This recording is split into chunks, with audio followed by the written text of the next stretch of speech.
Victor Wembanyama, arguably the most unique and most talented unicorn prospect that the basketball world has ever seen, is arriving to the NBA this 2023 as the projected top overall pick in the draft. But if there's any other young 7-footer out there who could potentially rival Wembanyama over the next decade in terms of just size and pure two-way skill, it's definitely Chet Holmgren, who was drafted 2nd overall by the OKC Thunder in 2022. Well, people seem to have forgotten about what Holmgren's capable of after he was sidelined for what was supposed to be his rookie season. But at 7 feet tall with a 7'6" wingspan, Holmgren, just like Wembanyama, also projects to be his team's defensive anchor right from day one, while also potentially being a number 1 scoring option in the NBA because of his guard skills and natural shooting touch from anywhere on the floor. Chet is definitely one of the most polished two-way players to enter the NBA over the past 15 seasons. In fact, since 2008, he became only the 3rd player in college basketball alongside Anthony Davis and Joel Embiid to register at least a 10% block rate and at least a 65% true shooting rate in the same season. But the crazy part is, Chet's going to be taking his talents to a young and loaded OKC Thunder team that's already way ahead of schedule after making the play-in tournament this past season. Well, the thing is, consensus tells you that OKC's biggest areas for improvement would lie in their rim protection, 3-point shooting, and rebounding, which might be true, but they actually weren't really as bad from those areas as most people make it appear, as despite having a lot of gaps in their roster, OKC still ranks 16th in opponents' points in the paint per game, 17th in 3-point shooting, and 14th in rebounding around the NBA. But today, in this video, we'll dive into how Chet Holmgren makes OKC even better in those areas and how he could even potentially place the Thunder over the top even as a rookie. So let's get to it.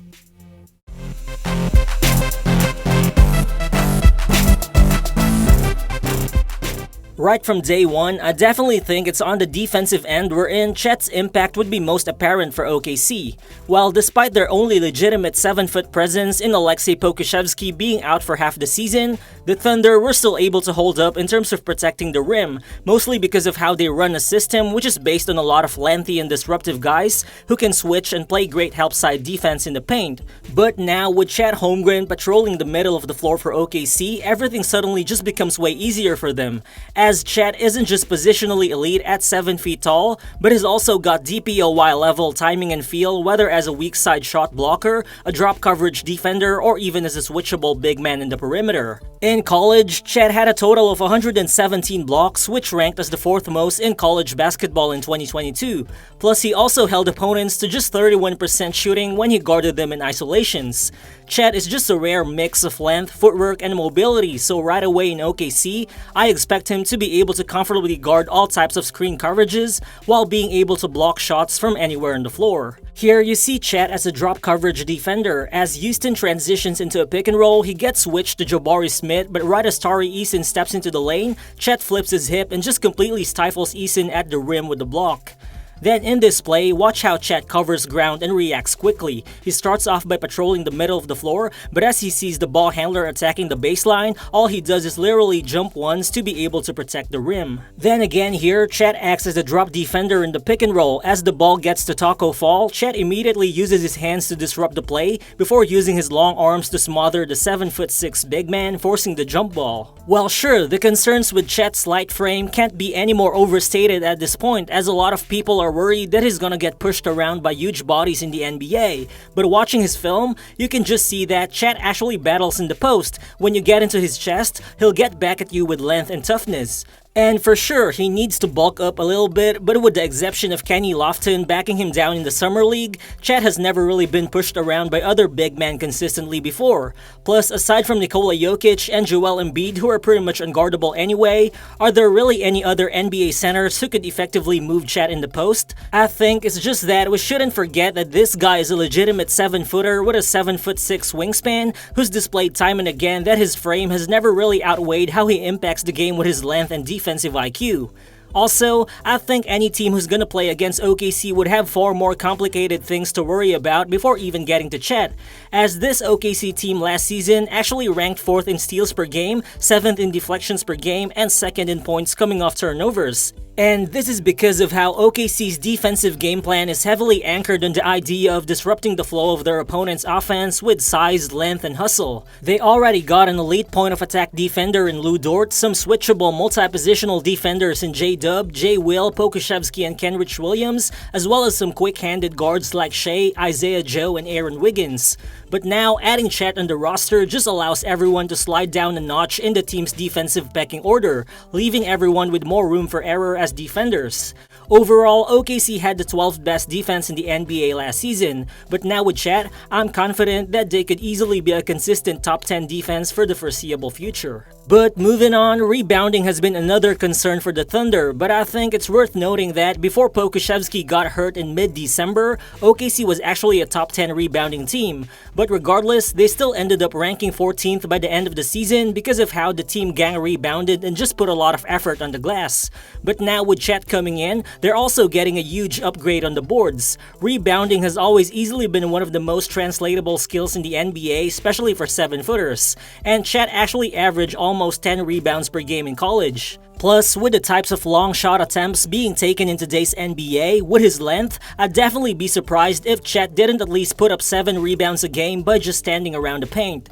But the scary thing is, Chet is also actually a grab-and-go type of big man. After securing the rebound, he has a tendency to put the ball on the floor and become a one-man fast break. Just like here, after grabbing the board, Chet just casually brings the ball down court himself like a guard, and just when his defender thinks he's gonna drive all the way, he pulls back and easily drains the three-pointer against the late closeout. With his fluidity and handle on the open court for his size, Chet will definitely be difficult to stop in transition, and is just going to be a great fit in OKC, which was actually the 4th best transition team in the NBA last season. But for sure, it's still in the half court where I believe Chet's immediate offensive impact will be most apparent. While in Shai Gilgeous-Alexander, OKC already has an elite driving offensive creator who's led the league in drives per game over the past 3 seasons. And in Josh Giddey, they also have an elite playmaker who can dish out any type of pass imaginable on the court. But what the team has lacked over the past couple of seasons alongside those two guys is actually an elite play finisher who could either roll to the rim or pop to the three-point line after setting screens. But right away, Chet will be able to do both at a really high level in OKC. The Thunder were actually the 5th best scoring team out of the pick and roll last season, and Chet will just definitely take him to a whole nother level. Well, sure, he's not an explosive leaper, but his size, quick hands, and wide catch radius will still enable him to be the perfect lob threat for OKC's ball handlers, while his length and natural touch around the basket are also good enough reasons for teammates to find him when he's just standing around the dunker spot. The fact that Chet actually shot 84% at the rim in college actually supports his strong finishing ability, and now with a guy like Josh Giddey setting him up, he'll definitely get far better looks in the NBA. But on the other hand, if Chet chooses to pop to the three-point line after setting a screen, you can expect him to be effective as well. We keep hearing about Taylor Hendricks being the perfect floor spacing big man for OKC out of the draft because of his 39.4% three-point clip in college. But even if OKC doesn't land him, Chet will still provide more than enough floor spacing for the team as a big man who actually shot 39% from 3 in college as well, although in slightly lower volume than Hendricks. Basically, what's happening here is that OKC's upgrading Shai's ball screen partner from Mike Muscala or JRE to now Chet Holmgren, and with what Chet can do after just one catch, defenses would now definitely have to think twice in terms of sending double teams when Shai drives to the basket. Here you can see Chet setting the screen for Aaron Wiggins, and here he could have easily popped to the three-point line, but with an open lane, he rolls straight to the paint and goes for the easy catch and finish. Then here, OKC runs a Spain pick and roll, and you can see how Giddey sets up Chet off the ball screen. With very little space needed, Chet just pops out and drains the three-pointer with a hand on his face. The bottom line is, even if the ball stays in Shai and Giddey's hands a huge chunk of the time, we can still expect Chet to impact OKC's offense by simply catching the ball in the right spots. But with Chet's skill set, I do believe it's only gonna be a matter of time or even just a matter of games before Coach Daigneault empowers him to put the ball on the floor and create shots for himself.